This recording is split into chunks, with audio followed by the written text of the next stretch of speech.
Halo Sobat Sehat semua, Assalamualaikum warahmatullahi wabarakatuh.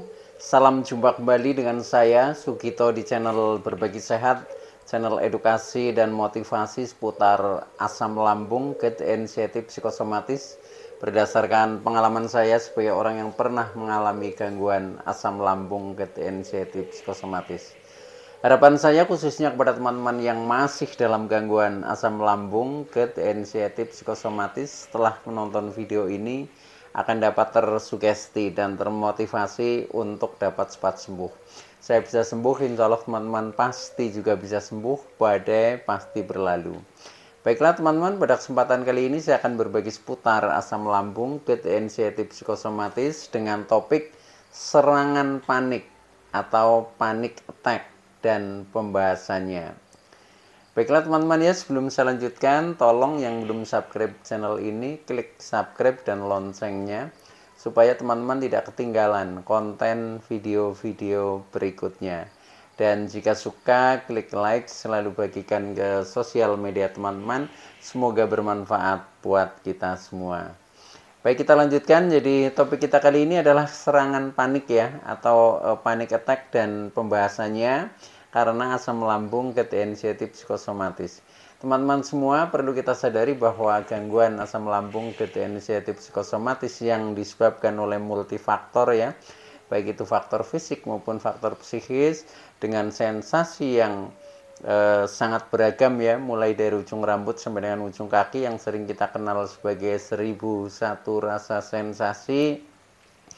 Memang sungguh luar biasa, sungguh dahsyat, dan perlu kita tangani dengan bijak agar gangguan ini dapat cepat membaik hingga sembuh total. Nah, khusus pada season kali ini ya, saya sharingkan hal ini. Ini juga sebagai jawaban ya atas pertanyaan subscriber setia, Pak Gito, bagaimana cara mengatasi panic attack ya.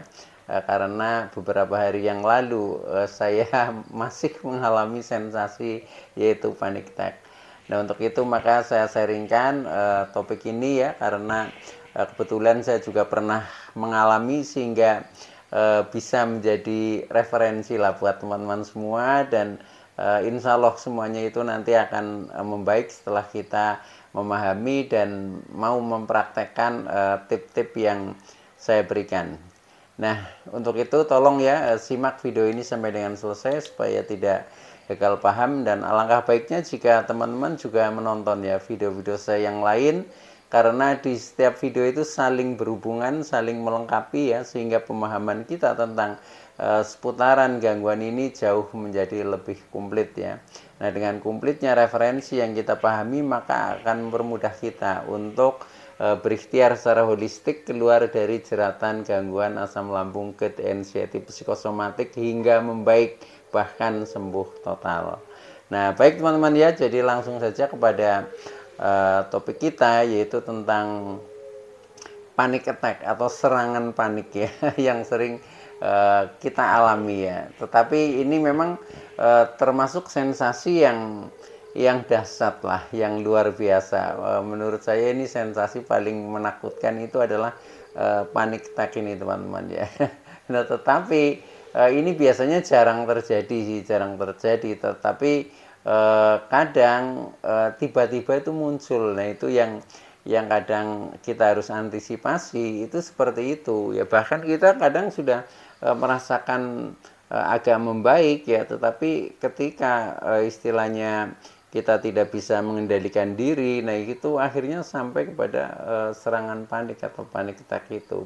Nah, maka dari itu ini termasuk hal yang memang harus kita ketahui untuk orang-orang yang mengalami gangguan asam lambung, GERD, anxiety, psikosomatik ya. Nah, yang pertama ya, itu kita pahami dulu jadi sebabnya kenapa terjadi panic attack teman-teman ya. Nah, sebabnya terjadi panic attack atau serangan panik ya, yang kadang datangnya itu tiba-tiba, itu memang karena kita terlalu fokus dengan anxiety disordernya. Jadi istilahnya adanya kecemasan, ketakutan, kekhawatiran, was-was yang memuncak ya, yang pikiran kita itu fokus kepada itu ya, nah itu nanti tiba-tiba akan memunculkan panic attack. Jadi intinya karena pikiran fokus terhadap hal yang negatif sebenarnya, yang diawali dari itu rasa cemas yang memuncak ya, ketakutan yang berlebihan, kekhawatiran yang berlebihan, was-was yang juga tiada henti. Nah itu akhirnya seperti itu. Nah itu tanda yang atau sebab ya sebab yang sering kita kita rasakan itu dari hal-hal seperti itu. Nah yang namanya orang cemas, orang takut ini memang karena sensitivitas jiwa kita ya, itu seperti itu. Contohnya misalkan dulu saya mengalami panic attack ya, itu pada saat saya itu sedang istilahnya pikiran saya itu sedang meratapi tentang gangguan asam lambung ketensiatif psikosomatik, yang akhirnya saya juga takut mungkin jangan-jangan nanti terkena penyakit berat karena sensasinya juga tiada henti. Nah saya juga membayangkan wah jangan-jangan nggak sembuh dan seterusnya, sampai kadang kita membayangkan jangan-jangan kematian sudah dekat dan seterusnya. Nah di saat seperti itu tiba-tiba kemudian datang itu serangan panik seperti itu dengan tanda-tanda ya, ini tanda-tandanya ketika kita mengalami panic attack ya. Walaupun sebabnya itu tidak hanya tadi seperti itu ya, itu masih kompleks juga, masih banyak lagi sebabnya. Tetapi ini tanda-tandanya ketika kita mengalami itu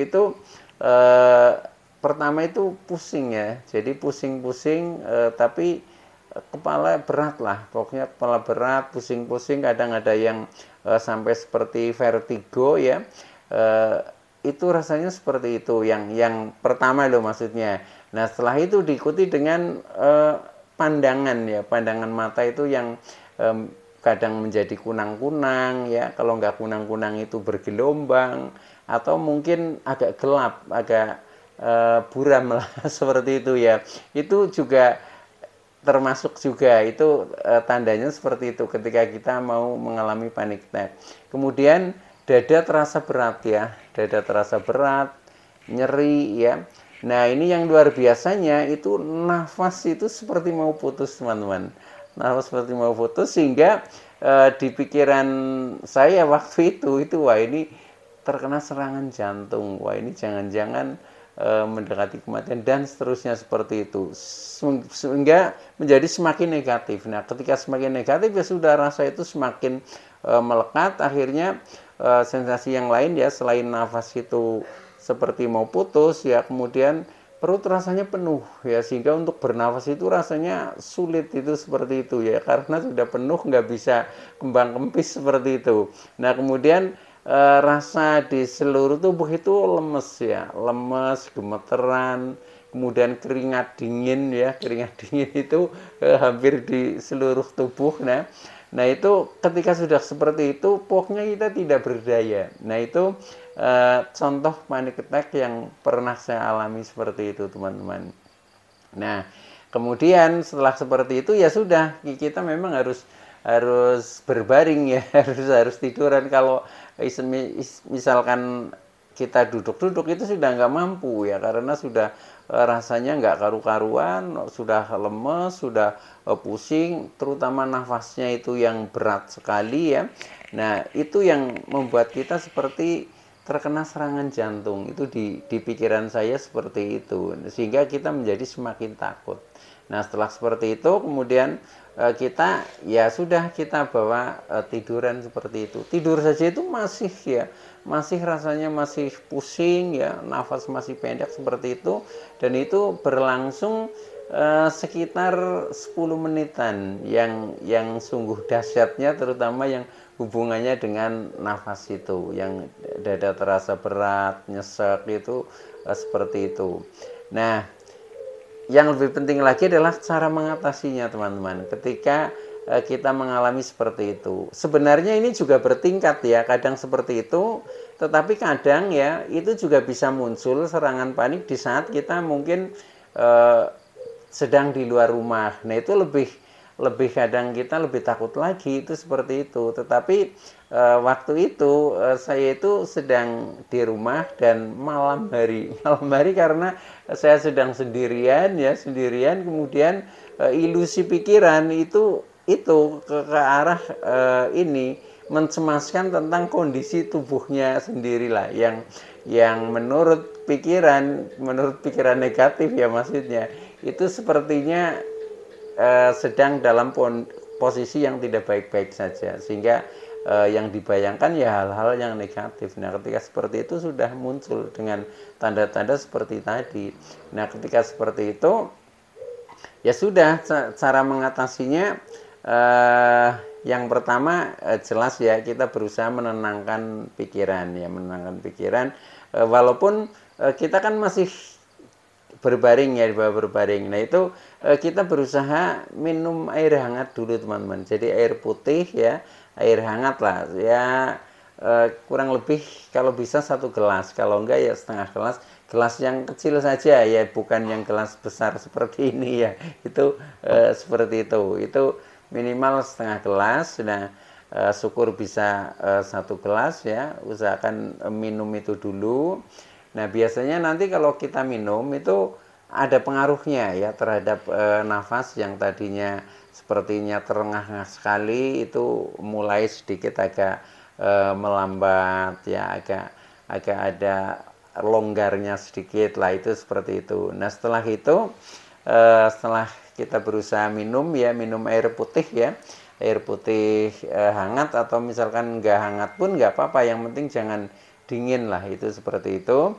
Nah terus kita lakukan pernafasan ya. Jadi pernafasan ini juga tujuannya untuk mengembalikan nafas yang itu terengah-engah ya, yang seperti mau putus, juga untuk merilekskan pikiran. Jadi memang yang namanya pikiran atau jiwa atau emosi ya, atau fisik katakanlah detak jantung ya, itu bisa diintervensi dengan nafas ya. Jadi untuk merilekskan itu caranya memang harus nafas dengan lambat ya, lambat dan mendalam. Jadi ya usahakan biasa saja, cuma kita sadari ya. Jadi kita sadari bahwa kita sedang menarik nafas, kemudian kita mengeluarkan nafas, dan usahakan kalau bisa itu menarik ya lewat hidung itu 4 hitungan ya, kemudian kita keluarkan bisa lewat mulut boleh, lewat hidung juga boleh, sampai 8 hitungan. Terus seperti itu ulangi ya sekitar sampai ada 5 kali lah. Nah setelah itu biasanya kan kita agak capek juga ya kalau yang nggak terbiasa berlatih olah nafas ya. Nah akhirnya kita nafas normal dulu saja. Nah dengan seperti itu nanti sudah ada pengaruhnya ya, jadi menjadi agak rileks ya. Jadi detak jantung juga agak rileks, kemudian pikiran kita agak rileks. Nah akhirnya kita sudah mulai sadar lah, itu seperti itu ya. Sadar dalam artian yaitu lebih rileks, akhirnya lebih terkendali, itu seperti itu. Nah itu pernafasan, jadi itu sangat penting ya teman-teman, itu lakukan saja. Bahkan saya dalam sensasi apapun ya, itu selalu saya awali dengan nafas. Kalau mau istilahnya kita menghilangkan sensasi itu. Nah setelah kita bernafas dengan sadar nafas ya, itu kan kita sudah istilahnya hening ya, sudah hening, sudah bisa fokus ya, itu seperti itu. Nah kemudian baru kita afirmasi ya, bisa afirmasi, bisa doa ya, atau istilahnya nyebut ya. Nyebut itu maksudnya menyebut nama-nama Tuhan. Nah itu seperti itu. Contohnya bisa dengan istighfar ya boleh ya, berzikir boleh, bersolawat boleh ya, atau hanya sekedar menyebut nama Tuhan juga boleh ya, itu seperti itu juga menjadi semakin menenangkan ya, menenangkan sehingga nanti rasa-rasa yang tadi tegang ya, khususnya di seputar dada itu nanti akan banyak berkurang. Nah itu lakukan saja. Jadi itu minum dulu air putih, air hangat, kemudian lakukan pernafasan, kemudian nyebut ya, maksudnya nyebut yang Maha Kuasa lah, itu seperti itu. Silahkan sesuai dengan keyakinan masing-masing. Kalau Muslim mungkin bisa istighfar, bisa berzikir, bisa bersolawat, itu seperti itu. Kalau yang lain ya sesuaikan dengan kebiasaan kita masing-masing, itu seperti itu. Itu biasanya nanti sudah mendingan ya. Tetapi ketika kalau tadi kan berbaring ya, ini bisa dilakukan dengan berbaring juga ya. Tetapi kalau untuk minum kan otomatis lebih baik ya kita duduk dulu. Walaupun kalau kita masih duduk saja itu susah, ya sebentar saja, hanya untuk minum saja. Kemudian pernafasan itu sambil tiduran juga bisa, sambil duduk juga lebih bagus. Nah itu lihat keadaan ya, lihat keadaan. Kalau memang mampu sambil duduk ya usahakan sambil duduk, itu seperti itu. Nah kemudian setelah itu ya, kemudian kan sudah agak rileks ya. Nah begitu sudah agak rileks, sensasi ini biasanya sudah agak terkendali ya. Jadi yang klimaknya itu paling sebentar teman-teman, paling hanya 5 menit lah, itu seperti itu ya. Tetapi secara keseluruhannya itu biasanya sih kurang lebihnya sekitar 10 menit, itu seperti itu ya.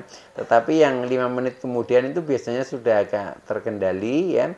Nah kemudian bisa dirangsang dengan aromaterapi lah, contohnya minyak angin ya, kita oleskan terutama di seputar hidung ya, mungkin di leher ya, mungkin juga di perut, di ini sampai ke dada, itu nggak apa-apa supaya hangat. Karena tadi kan pada saat mengalami itu biasanya kan keluar ini apa, dingin ya, jadi sampai keringat dingin itu biasanya. Nah itu hangatkan dengan itu minyak angin, termasuk untuk memberikan aromaterapi supaya fokus kita itu istilahnya beralih ya. Jadi yang tadinya fokusnya terhadap hal-hal yang negatif yang sedang kita pikirkan, nah kadang dipicu dengan aromaterapi kita menjadi fokus terhadap penciuman, itu seperti itu. Nah itu nanti juga akan mengembalikan pikiran kita menjadi bisa positif ya, karena dipicu dengan aromaterapi tadi.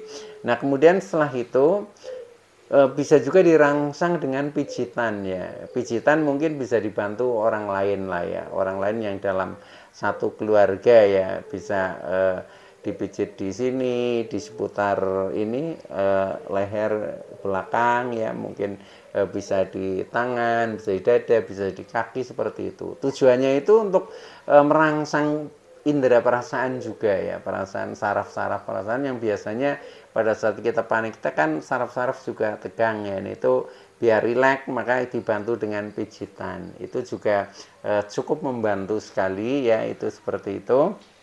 Nah kemudian selain itu bisa dibantu juga dirilekkan dengan pendengaran ya.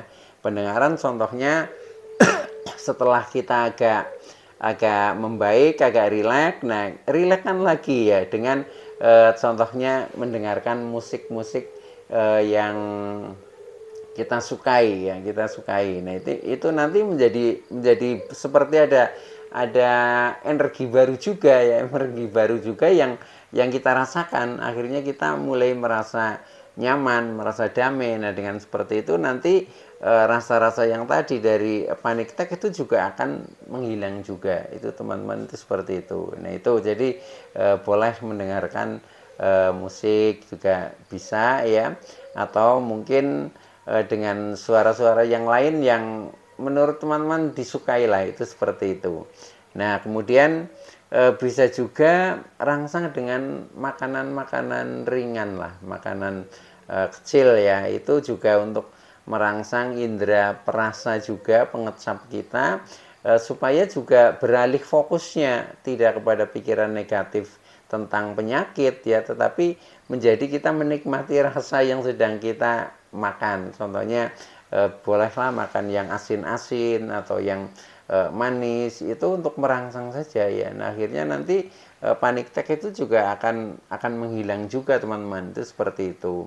Nah kemudian Setelah itu biasanya belum begitu nyaman ya, belum begitu nyaman, kadang kita juga masih lemes. Nah itu boleh tip berikutnya istirahat atau tiduran lah, tiduran, rileks ya.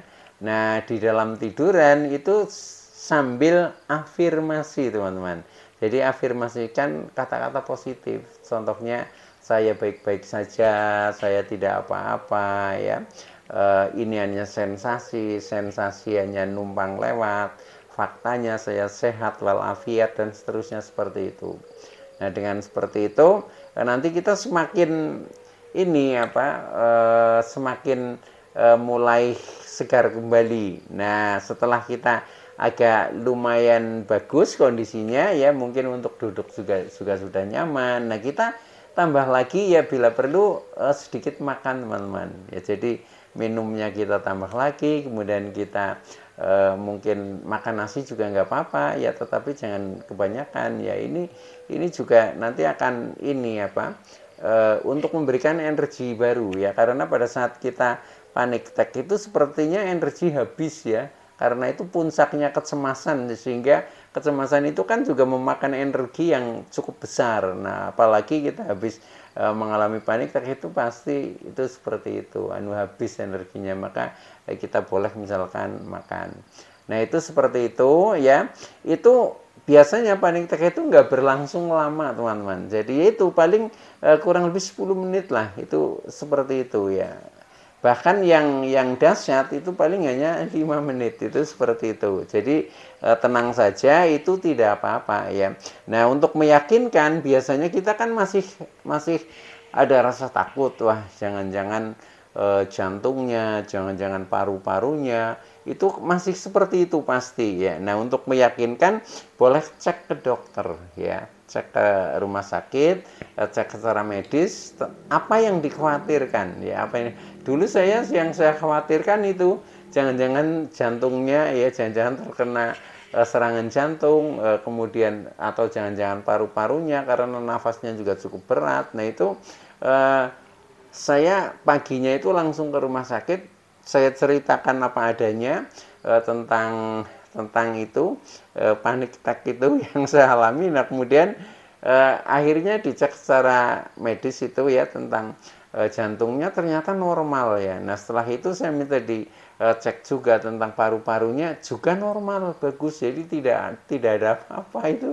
seperti itu. Nah alhamdulillah ketika sudah dicek seperti itu normal, kita menjadi semakin sembuh teman-teman, karena rasa-rasa yang tadinya ditakutkan itu sudah menghilang saat itu, walaupun setelah di hari-hari berikutnya kadang muncul lagi. Nah itulah memang prosesnya itu seperti itu. Jadi kalau kita baru mendapatkan istilahnya pencerahan ya, entah itu pencerahan secara medis, entah itu pencerahan secara mental ya, nah itu kadang kita langsung seperti berdaya ya, seperti sembuh beneran ya. Cuma kadang karena mental kita belum stabil ya, kadang tiba-tiba masih suka muncul lagi. Nah itu memang rahasianya seperti itu. Maka tetapi nanti seiring berjalannya waktu, ketika mental kita juga sudah semakin kuat, nah itu akhirnya nanti akan menghilang dan kita terlepas dari sensasi panic attack. Jadi panic attack itu karena memang termasuk sensasi yang dahsyat ya, yaitu seperti kita seolah-olah terkena serangan jantung. Ini sebenarnya agak jarang terjadi ya, bahkan ada yang tidak mengalami seperti itu, tetapi perlu kita tahu ya, kita paham untuk antisipasi lah bagi teman-teman yang belum pernah mengalami, dan mudah-mudahan itu tidak perlu mengalami. Jadi cukup mendapatkan sharing saja ya dari saya. Nah itu hanya untuk menguatkan mental, sehingga teman-teman yang sedang berproses di dalam pemulihan menjadi semakin cepat membaik lah, dan akhirnya menjadi sembuh total. Baik teman-teman ya, itu dulu yang bisa saya sampaikan, kurang lebihnya mohon maaf ya. Terima kasih atas like, subscribe, serta komennya. Saya Sugito dari channel Berbagi Sehat. Saya bisa sembuh, insya Allah teman-teman pasti juga bisa sembuh, badai pasti berlalu. Oke, sekian, terima kasih. Wassalamualaikum warahmatullahi wabarakatuh.